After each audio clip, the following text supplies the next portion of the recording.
Hormuz প্রণালীতে জাহাজের ওপর transit ফি আরোপের বিরোধিতা ওমানের পররাষ্ট্রমন্ত্রী জানিয়েছে, হরমুজ প্রণালী দিয়ে চলাচলকারী জাহাজের ওপর কোনো ধরনের ট্রানজিট ফি বা পারাপার শুল্ক আরোপ করাকে সমর্থন করে না মাস্কাট। জ্বালানির দাম নিয়ে ট্রাম্পের নতুন নির্দেশ, না মানলে ব্যবস্থা। মার্কিন প্রেসিডেন্ট ডোনাল্ড ট্রাম্প দেশটির জ্বালানি খুচরা বিক্রেতাদের পেট্রোলের দাম কমানোর নির্দেশ দিয়েছেন।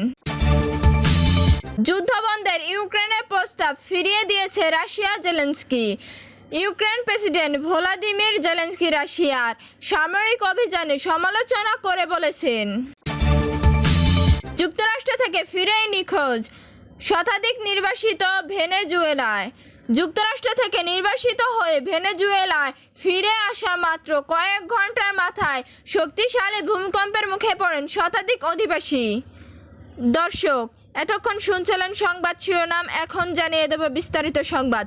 তার আগে অনুরোধ থাকবে, এই ভিডিওটি দেখতে দেখতে সাবস্ক্রাইব করে রাখুন এবং লাইক দিন ও কমেন্ট করে জানিয়ে দিন কোন জায়গা থেকে এই সংবাদ শুনছেন এবং দেখছেন। হরমুজ প্রণালীতে জাহাজের ওপর ট্রানজিট ফি আরোপের বিরোধিতা ওমানের পররাষ্ট্রমন্ত্রী জানিয়েছে, হরমুজ প্রণালী দিয়ে চলাচলকারী জাহাজের ওপর কোনো ধরনের ট্রানজিট ফি বা পারাপার শুল্ক আরোপ করাকে সমর্থন করে না মাস্কাট। তবে সামুদ্রিক নিরাপত্তার, পরিবেশ সুরক্ষা এবং নৌ চলাচল সংক্রান্ত সেবামূলক কাজের জন্য নির্দিষ্ট ফি বা চার্জ নেওয়ার বিষয়ে তার দেশ ইতিবাচক মনোভাব প্রকাশ করেছে।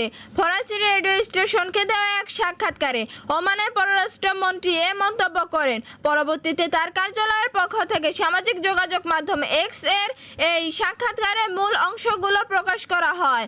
আল বুসাইদি জানান, সেবামূলক কাজের জন্য যে ফি নির্ধারণ করা হবে তা সংশ্লিষ্ট সুবিধাভোগী দেশ এবং শিপিং কোম্পানিগুলোর সঙ্গে আলোচনার মাধ্যমে স্বেচ্ছামূলক ভিত্তিতে চূড়ান্ত করা যেতে পারে। এই সেবামূলক কাজের পরিধি ব্যাখ্যা করতে গিয়ে তিনি বলেন, নৌ চলাচলের নিরাপত্তা জোরদার করা, সামুদ্রিক পানি দূষণমুক্ত রাখা এবং যে কোনো ধরনের দুর্ঘটনা বা জরুরি পরিস্থিতি মোকাবেলা প্রস্তুতি বৃদ্ধি করার মতো বিষয়গুলো এর অন্তর্ভুক্ত হতে। জ্বালানির দাম নিয়ে ট্রাম্পের নতুন নির্দেশ, না মানলে ব্যবস্থা। মার্কিন প্রেসিডেন্ট ডোনাল্ড ট্রাম্প দেশটির জ্বালানি খুচরা বিক্রেতাদের পেট্রোলের দাম কমানোর নির্দেশ দিয়েছেন। একই সঙ্গে তিনি সতর্ক করে বলেছেন, নির্দেশ না মানলে তাদের জন্য বড় সমস্যা অপেক্ষা করেছে।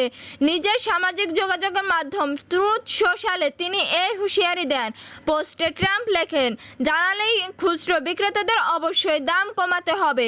তিনি আরও বলেন, অতিরিক্ত দাম আদায়ের কোনো সুযোগ নেই, এটি সম্পূর্ণ বেআইনি। খুচরা বিক্রেতারা যদি দাম না কমায় তাহলে বড় ধরনের সমস্যার মুখে পড়তে হবে। প্রতি গ্যারেল পেট্রোলের দাম প্রায় $2.50 নামিয়ে আনুন।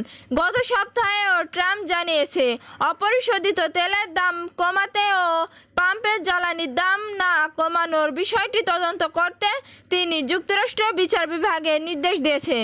তার অভিযোগ, তেল কোম্পানিগুলো গ্রাহকদের কাছ থেকে অতিরিক্ত অর্থ আদায় করেছে। বন্ধের ইউক্রেনের প্রস্তাব ফিরিয়ে দিয়েছে Russia. Zelensky Ukraine president Volodymyr Zelensky Russia সামরিক অভিযানের সমালোচনা করে বলেছেন, পূর্ব ইউক্রেনের ডনবাস অঞ্চল দখলের জন্য গত 4 বছরেরও বেশি সময়ে ক্রেমলিন পুনর্বার সময়সীমা নির্ধারণ করেছে, কিন্তু প্রতিবারই তার পিছে দিতে হয়েছে।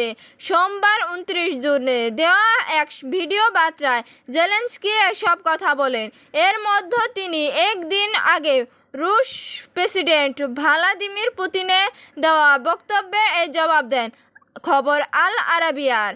রবিবার এক টেলিভিশন সাক্ষাৎকারে পুতিন দাবি করেছিলেন, ইউক্রেনের দূরপাল্লার হামলা বন্ধ এবং যুদ্ধ তীব্র কমানোর একটি প্রস্তাব দিয়েছে। তবে তিনি সেই প্রস্তাব প্রত্যাখ্যান করে বলেন, এটি কিয়েভের সামরিক বাহিনীর ওপর চাপ কমানোর কৌশল মাত্র। যুক্তরাষ্ট্র থেকে ফিরেই নিখোঁজ শতাধিক নির্বাসিত ভেনেজুয়েলায়।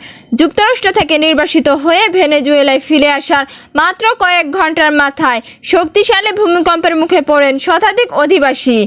একটি হোটেলে অবস্থানকালে ভূমিকম্পের আঘাতে ভবনটি ধসে পড়লে ধ্বংসস্তূপের নিচে চাপা পড়েন তারা। পরবর্তীতে সেখান থেকে বেঁচে ফেরার ব্যক্তিরা সেই ভয়াবহ মুহূর্ত এবং ধ্বংসস্তূপের নিচে আটকে পড়া জীবিত ও মৃতদেহ উদ্ধারের রুদ্ধশ্বাস লড়াইয়ে বিবরণ দিয়েছেন।